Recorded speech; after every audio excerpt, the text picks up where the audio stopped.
orang Islam. Orang bertanya tentang patung, saya jawab menurut hadis Nabi, dilaporkan. Tak takutkah Ustadz Somad? Apa yang kutakutkan sebanyak ini orang membela? Ya, dalam masjid. Kalau di luar nanti ngeri-ngeri sedap juga kurasa.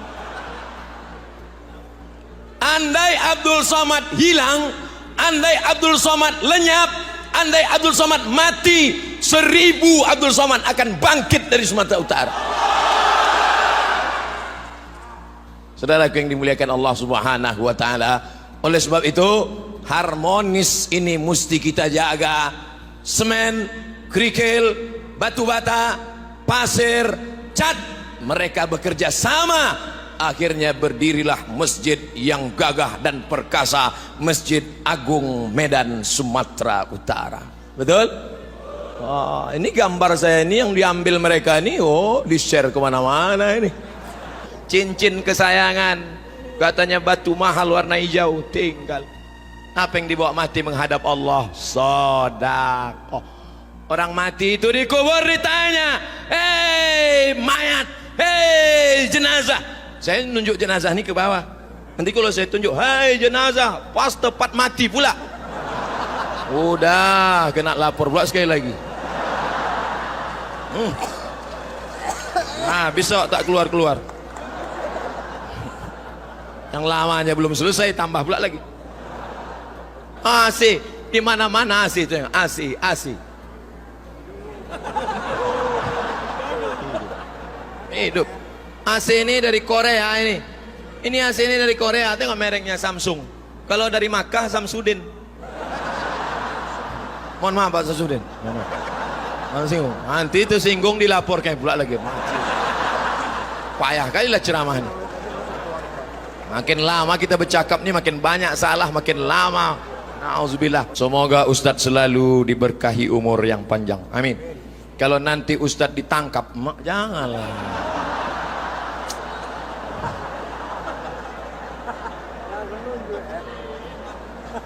Apakah kami boleh berjihad untuk membela Ustadz? Mancing-mancing aja. Saya sebagai warga negara yang baik, saya tidak melakukan kesalahan. Maka orang yang pakar hukum pengacara akan melihat apakah Abdul Somad melanggar pengajian di ruang tertutup, menjawab pertanyaan di tengah umat Islam, menjelaskan akidah umat, bukan di TV One, bukan di televisi, bukan di tanah lapang, bukan menghujat mencela orang. Maka kita bersikap adil. Saya tak mau melibatkan orang banyak. Allahumma ballaghtu, ya Allah sudah kusampaikan. Allahumma fashhad, saksikanlah ya Allah. La haula wala quwata illa billah. Allahumma ansurna 'alal qaumil kafirin, tolong kami menghadapi orang kafir. Wansurna 'alal qaumil zalimin, bantu kami menghadapi orang zalim. Amin. Wansurna 'alal qaumil munafiqin, bantu kami menghadapi orang-orang munafik ya Allah. Amin ya Allah. Allahumma ja'al hadzal balada baladan amina mutmainnan ya'tihi rizquhu min kulli makan. Assalamualaikum warahmatullahi wabarakatuh. Pemirsa yang berbahagia, hari-hari ini kita dihadapkan satu berita yang heboh, viral dan luar biasa karena sebuah video yang dipotong-potong dari Ustadz Abdul Somad oleh kelompok-kelompok Nasrani tampaknya yang mencoba untuk mengadukan persoalan ini ke kepolisian. Sangat mengejutkan bahwa dalam situasi di mana video ini sebenarnya sudah berlangsung begitu lama, sekitar 3 tahun, kemudian tidak ditampilkan secara utuh tapi dipotong-potong untuk diadukan. Nah, ini adalah satu persoalan yang cukup serius. Dan apa sebetulnya hikmah yang dapat dipetik dari kasus ini? Kita tahu bahwa mungkin saat ini kalangan Nasrani mengalami tingkat kegusaran yang tinggi di hadapan pada situasi di mana banyak orang sudah menjadi mu'alaf dari berbagai kalangan, bukan hanya orang awam, tapi juga banyak pendeta, banyak pastor, dan bahkan banyak di karangan cendekiawan mereka yang masuk Islam. Dan salah satu tokoh yang tampaknya punya magnet yang sangat tinggi dalam konteks ini adalah kehadiran Ustadz Abdul Somad itu, yang biasa disebut sebagai UAS ini. Dan ini tampaknya merisaukan mereka. Karena itu ada upaya untuk menghentikan dakwah-dakwah ini dengan cara yang seperti itu. Apa yang kemudian terjadi adalah sebaliknya, bahwa rumusan besarnya dapat dikatakan bahwa ketika Muslim itu diserang, Muslim akan bangkit dan berkembang. Kenapa? Karena setelah kasus ini mencuat dan luar biasa, itu pada gilirannya menghentakkan semua kalangan umat, lapisan umat itu. Ada apa ini? Ada apa Ustadz yang sebaik Ustadz Abdul Somad, yang akhlaknya begitu terjaga, yang sopan santunnya begitu terjaga, yang hari-hari digunakan untuk memberikan dakwah dan pencerahan terhadap umat Islam, tiba-tiba diperlakukan seperti itu oleh orang lain. Ada apa ini? Karena pertanyaan ini muncul, maka saat ini orang bisa mencari tahu jawabannya itu tidak perlu datang ke luar daerah atau mencari rujukan kemana. Cukup dia di rumah dan melihat internet, kemudian melihat semua dakwah yang sudah direkam di dalam internet itu, dan pada akhirnya menjadikan banyak sekali orang akan tercerahkan.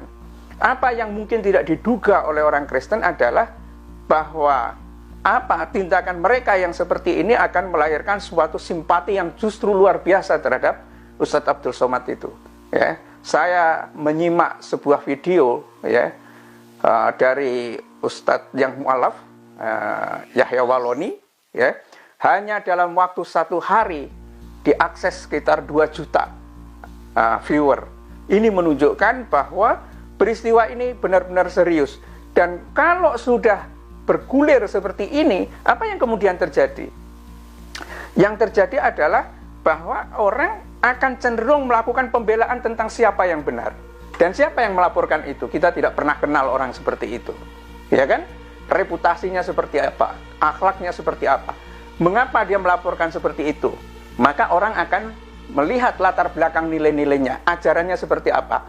Maka ada perbandingan tentang ajaran apa yang diajarkan oleh mereka dan apa yang diajarkan oleh Ustadz Abdul Somad itu, yakni antara Islam dan Kristen.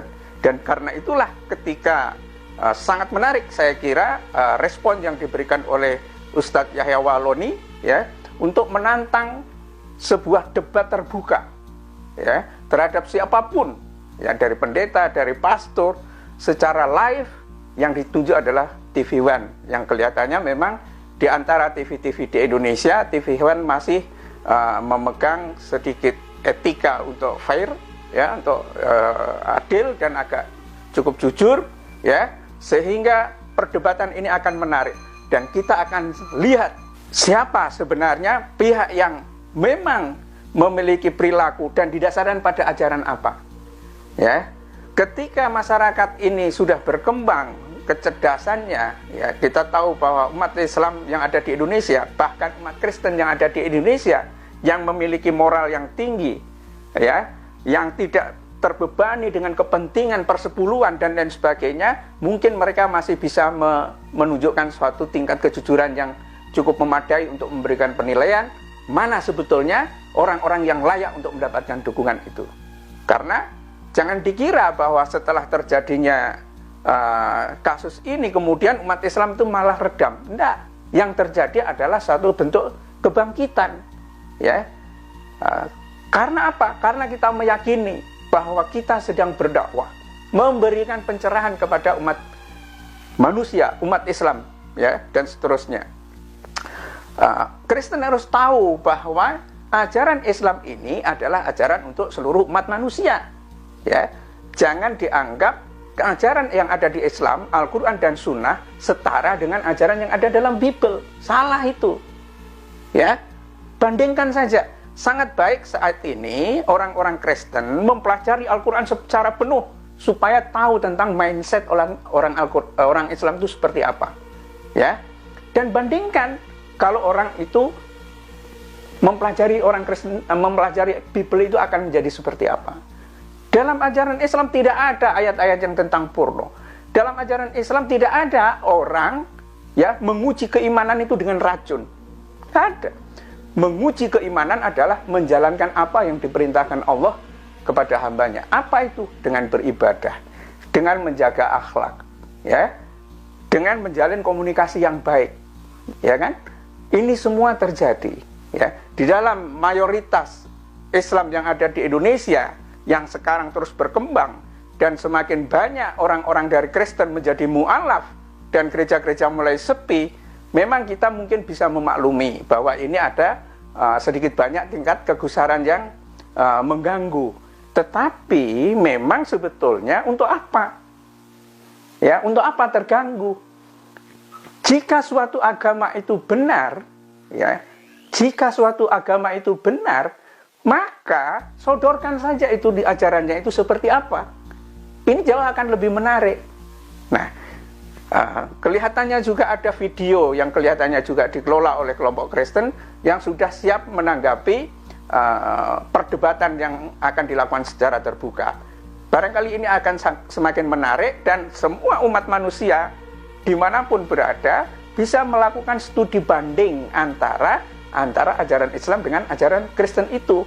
Kita sudah dewasa, sudah mengerti tentang perbedaan, ya, mengerti tentang sudut pandang, dan siapa yang ingin